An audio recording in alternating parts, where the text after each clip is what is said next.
RIMC application form. इस video में बात करने वाले हैं आरआईएमसी एप्लीकेशन फॉर्म की कंप्लीट जानकारी। आरआईएमसी एप्लीकेशन फॉर्म कैसे मंगवाएं, फॉर्म घर पे आने के बाद कैसे उसको भरा जाएगा, कौन कौन से इंपॉर्टेंट डॉक्यूमेंट उसके साथ अटैच करने हैं, फॉर्म को कैसे पैक करके हमें कहाँ पे भेजना है, और फॉर्म पहुंचने के बाद का जो पूरा सिस्टम है कैसे रहता है, और कैसे हमारा एडमिट कार्ड जनरेट होता है। आइए बात करें कंप्लीट इसके अंदर।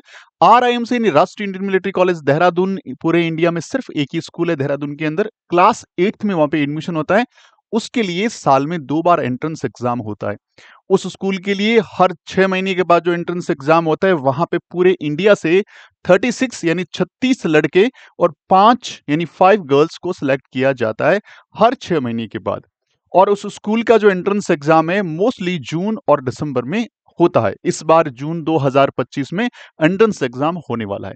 आइए बात करेंगे हम लोग इस वीडियो में एप्लीकेशन फॉर्म की। देखिए, एप्लीकेशन फॉर्म जो है उसको मंगवाने के 2 बेसिक तरीके हैं। एक तो आप ऑनलाइन आरआईएमसी के साइट पे जाके मंगवा सकते हो।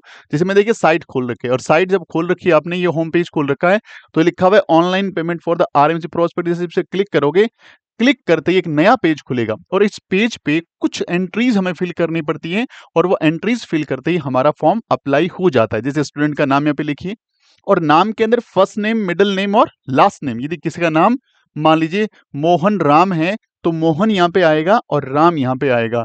और मान लीजिए मोहन लाल राम है, तो मोहन लाल राम, ऐसे कंप्लीट प्रॉपर ढंग से फिल करना है। उसके बाद स्टूडेंट का कॉन्टैक्ट नंबर यानी उसके फादर मदर कॉन्टैक्ट नंबर आ जाएगा। ये जिन पे स्टार बना हुआ है उतनी एंट्री कर दो, बाकी एंट्रीज रिक्वायर्ड नहीं है। आधार कार्ड नंबर फिल करना है।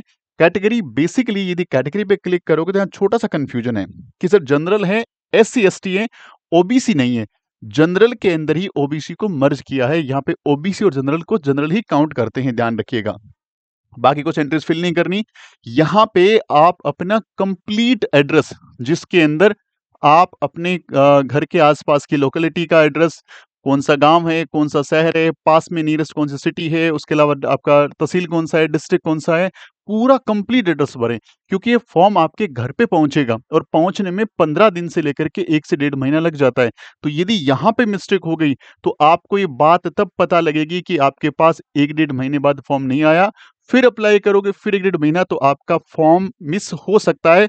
इसको प्रॉपर भरें। उसके बाद कंट्री, स्टेट, नियरेस्ट सिटी और विलेज भरें, और यहाँ पिन कोड भरें। और उसके बाद आपको यहाँ पे एंड सबमिट पे क्लिक करना है। आगे जाके आपको पेमेंट करना है, और 600 रुपए यानी 600 रुपीज का पेमेंट रहेगा। यहाँ से फॉर्म को अप्लाई किया जा सकता है।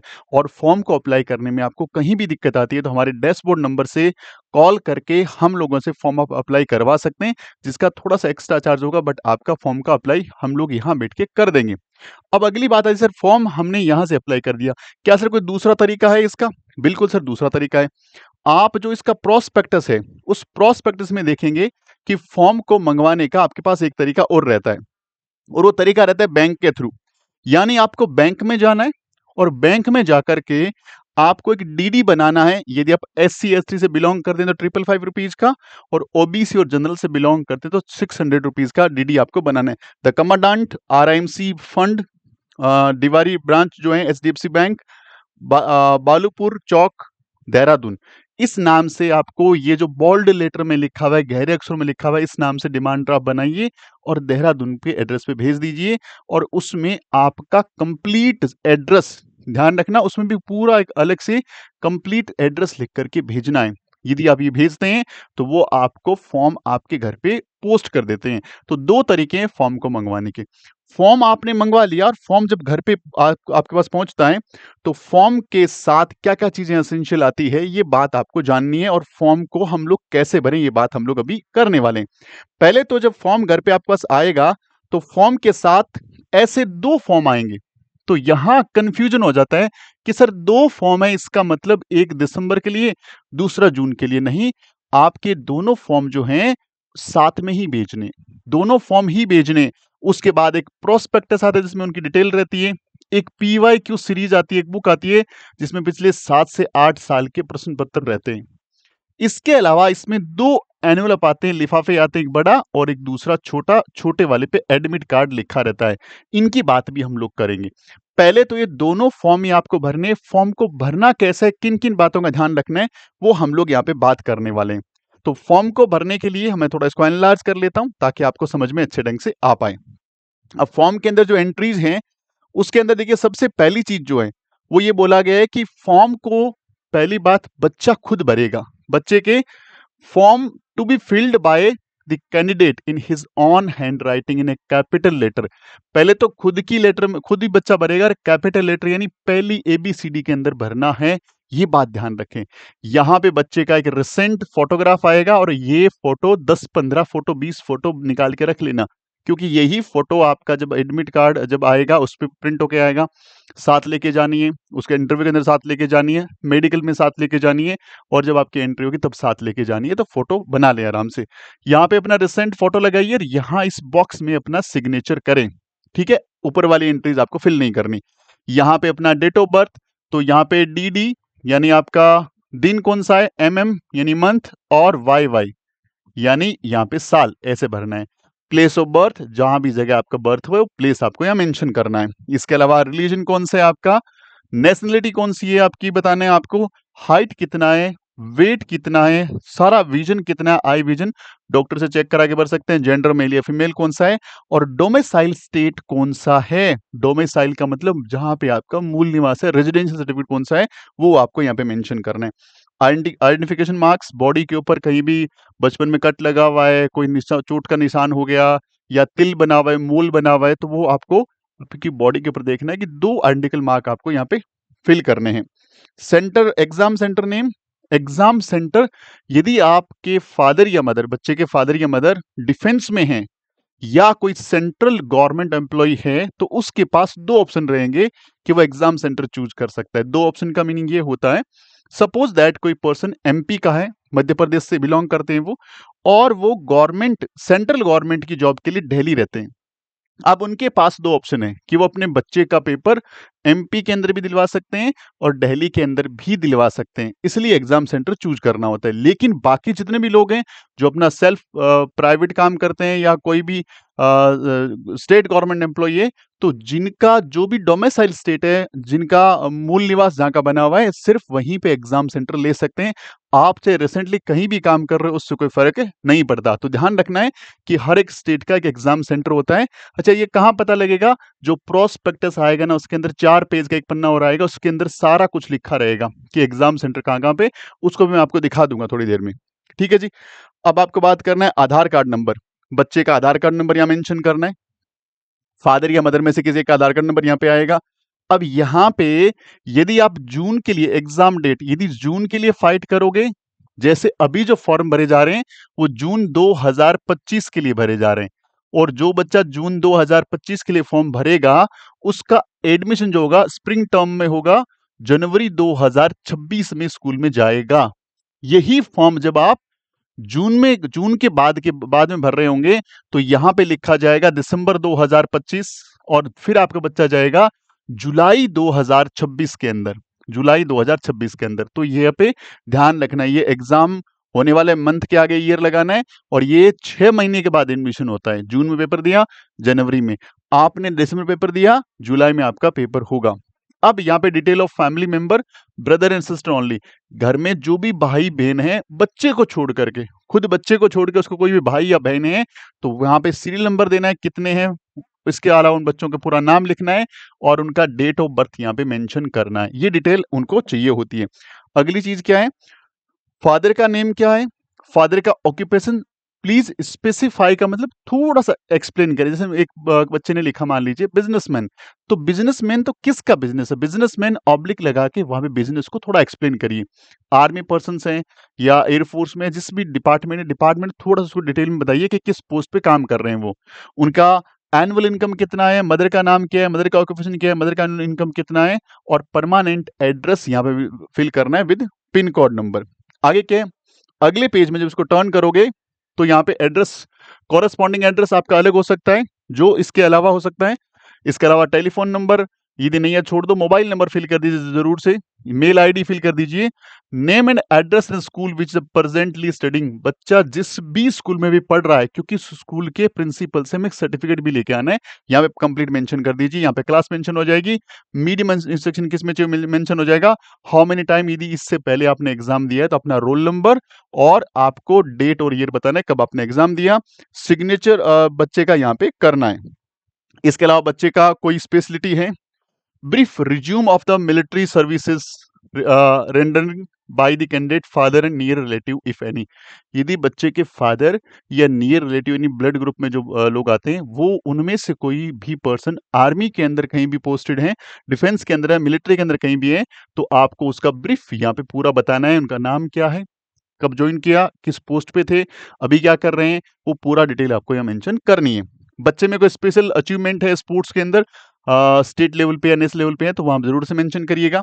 इसके अलावा यहाँ पे डेट, उस दिन की डेट आ जाएगी जिन्हें भर रहे हो आप, यहाँ पे फादर या गार्जियन के सिग्नेचर आ जाएंगे और यहाँ प्लेस आ जाएगा, और यहाँ पे जिस भी स्कूल में बच्चा पढ़ रहा है उनके सिग्नेचर और सील आएगी यहाँ पे, ये याद रखना आप लोगों को। ये हो गया फॉर्म कंप्लीट।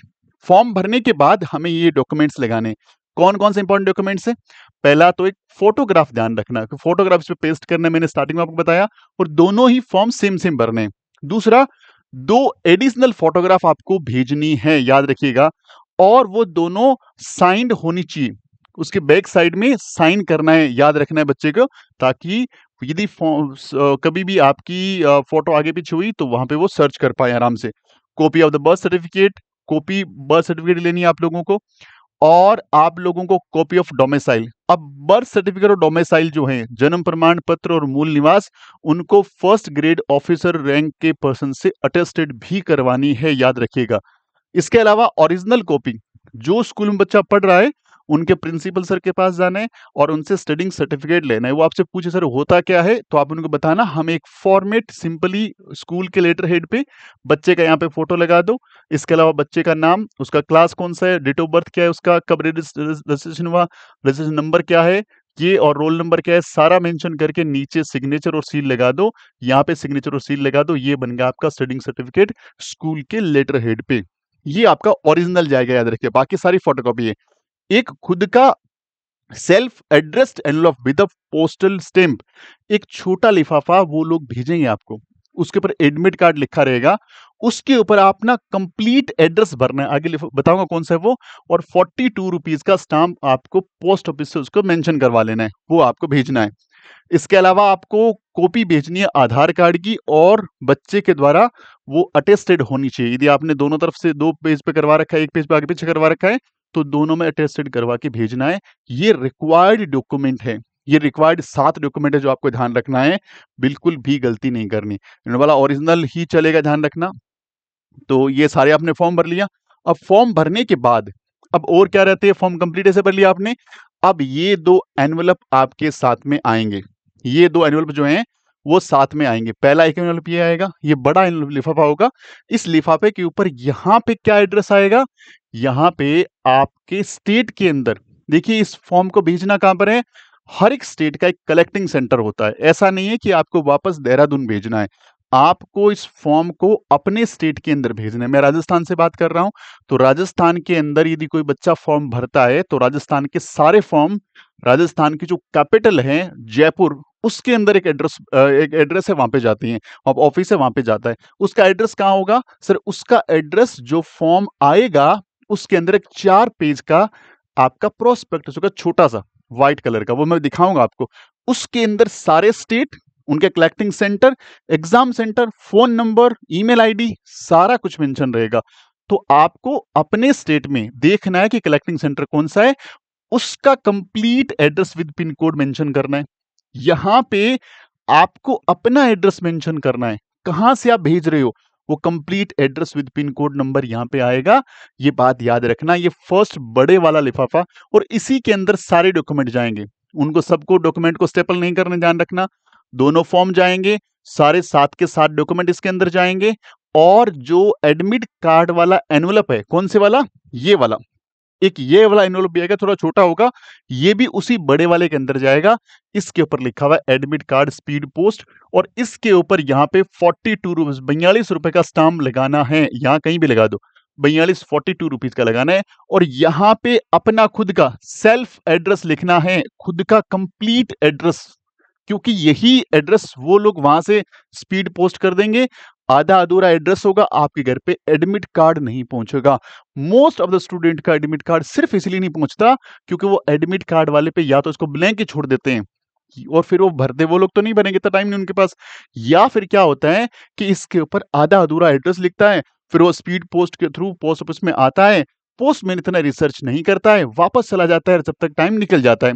क्योंकि फॉर्म भरने के बाद, फॉर्म आपने अपने हाथ से भेज दिया, उसके बाद से ऐसा कोई भी जरिया नहीं है जिससे हम लोग उसको ट्रेस कर पाए कि फॉर्म सबमिट हुआ या नहीं हुआ। सिर्फ एक ही तरीका रहता है। क्या तरीका रहेगा बताऊंगा थोड़ी देर बाद में। देखिए अगली क्या इंपॉर्टेंट चीज है, ये हमने देख लिया एनवलप के बारे में, लिफाफे के बारे में। अब बात करेंगे ये प्रोस्पेक्टस एक आता है। इस प्रोस्पेक्टस में बहुत सारी जानकारियां हैं जो आपको पता होनी चाहिए। यदि आपको आरएमसी के बारे में कुछ पढ़ना है, हम लोग उस पर पूरा एक वीडियो बनाने वाले हैं। कंप्लीट जानकारी आप इसके अंदर ले सकते हैं। अपने काम की चीज क्या है वो देखो, अपने काम की चीज जो है वो यहां से इसमें स्टार्ट होने वाली है। हमारे काम की चीज है ये वाली, देखो यहां पे स्टेट दे रखा है, एग्जाम सेंटर दे रखा है, एड्रेस दे रखा है अथॉरिटी का, और आपका टेलीफोन नंबर ऑफ अथॉरिटीज दे रखा है। आप जिस भी स्टेट से बिलोंग करते हैं वहां की जगह देखनी है। आप अरुणाचल प्रदेश से बिलोंग करते हैं, एग्जाम सेंटर में ईटानगर भरेंगे। अपना फॉर्म कहां भेजेंगे, अपना फॉर्म यहां पे आप भेजेंगे, और ये अथॉरिटी के कॉन्टेक्ट नंबर्स हैं। कब कब काम आएंगे, जब आपका फॉर्म आपने भेज दिया लेकिन एग्जाम है 20 दिन के बाद, अभी तक एडमिट कार्ड कुछ पता नहीं है, यहां पे कॉल करके पता कर लो। ये आपको बताएंगे कि आपके एडमिट कार्ड रिलीज हुआ या नहीं हुआ, और नहीं हुआ तो डॉक्यूमेंट्स में कौन कौन से एरर रह गए जिसकी वजह से आपका एडमिट कार्ड रिलीज नहीं हो पाया। तो ये चीज आपके लिए बहुत काम की, इसको सेव करके रखें और प्रॉपर इस पे ध्यान रखें अच्छे ढंग से। ठीक है जी, ये बात हो गई कि यहाँ पे सारे आपको स्टेट मिलेंगे, और यहीं से आप अपने स्टेट का जो भी है वो देख लिए। इस पीडीएफ को भी मैं डाल दूंगा ताकि आपके लिए आसानी रहे चीजों को देख पाना, और इसमें सारी वेरियस जानकारी आपको लगभग इसमें आपको मिल जाएगी, कहीं भी कोई चीज छूटने वाली नहीं है। ये सारी चीजें हमने देख ली। अब कुछ क्वेश्चंस रहते हैं, सर हम लोगों ने फॉर्म हमारा कंप्लीट भर के भेज दिया, अब क्या हम लोग सर बाय हैंड फॉर्म दे सकते हैं? जी हाँ, आप बाय हैंड फॉर्म दे सकते हो। क्यों? क्योंकि जहां देना कहां है ये आपको यहाँ पे ढूंढना पड़ेगा, अपने स्टेट के अकॉर्डिंग जो भी आपका स्टेट है वहां देखना पड़ेगा, और इस सेंटर पे जाना पड़ेगा। जा करके आप बाय हैंड दे सकते हो। बाय हैंड देने कुछ फायदे जरूर हो सकते हैं, जरूरी नहीं है। उस ऑफिस में जाओ तो वहां पे जो भी ऑफिसर रहे उनसे आप फॉर्म अपना चेक करवा सकते हो कि सर मेरे बच्चे का फॉर्म इज इट ओके, क्या सही है? तो हो सकता है यदि टाइम हो तो वो आपको चेक करके बता दें हाँ भाई आपका फॉर्म सही है, और आपका निश्चिंत रहिए एडमिट कार्ड रिलीज हो जाएगा। और एडमिट कार्ड रिलीज नहीं भी होता है तो आप वहां पे कॉल करके पता कर सकते हो। ठीक है, तो ये जरूरी चीजें। तो इसके अलावा कोई भी ऐसे क्वेश्चन यदि आपके रहते हैं जो आप लोगों को लगता है कि एप्लीकेशन फॉर्म के बारे में आपको जानना है, तो हमारे डैशबोर्ड नंबर पे व्हाट्सएप ड्रॉप कर दीजिएगा। हम उस पे या तो कंप्लीट वीडियो डेवलप कर देंगे या पर्सनल आपके मैसेज का रिप्लाई कर देंगे। कॉल्स हो सकता है हम फिल नहीं कर पाए। यदि आप आरएमसी जून 2025 की तैयारी कर रहे हैं तो मैं इस आई बटन में एक वीडियो डाल रहा हूं। स्कॉलरशिप टेस्ट होने जा रहा है 2 फरवरी को, और वो एक ऐसा टेस्ट है जिसके अंदर फीस के अंदर 80% तक डिस्काउंट दे रहे हैं, और साथ में आपको हम एक ऐसा बेच देंगे जिस बेच के अंदर आने वाले टाइम में, यानी कब तक, 1 जून से पहले, 1 जून का आप एग्जाम है, उस 1 जून से पहले आपको कंप्लीट सिलेबस, रिवीजन और टेस्ट सीरीज तीनों मिलने वाले बेहतरीन ढंग से। 2013 से लेकर के टिल डेट तक जितने भी पेपर हुए आरआईएमसी के, वेल डिस्कस ने क्लास, हम क्लास के अंदर डिस्कस करेंगे। हम लोग सारे के सारे टॉपिक वाइज स्टडी करने वाले हैं। हम लोग कंप्लीट जो टेस्ट सीरीज जैसी आरएमसी कंडक्ट कराती है उस लेवल का टेस्ट सीरीज कराने वाले हैं। सिर्फ हमें चाहिए एक बच्चा जो पढ़ना चाहता हो, जिस बच्चे ने ये ठान रखा हो कि भाई एग्जाम कितना ही बड़ा है, एग्जाम कितना ही टफ है, चाहे एग्जाम कुछ भी है, लेकिन मैं मेरी मेहनत में 100% दूंगा। यदि ऐसा बच्चा हमें मिलता है तो डेफिनेटली हम हमारे एंड से 500 लेवल पे जाके मेहनत करेंगे और उस बच्चे को सिलेक्शन तक लेके जाएंगे। उम्मीद करता हूं वीडियो अच्छा लगा होगा। अच्छा लगा है तो वीडियो को लाइक करिएगा, शेयर करिएगा और प्यारा सा कमेंट करिएगा। मिलते हैं अगले वीडियो में, तब तक अपना ख्याल रखिए। जय हिंद, जय भारत।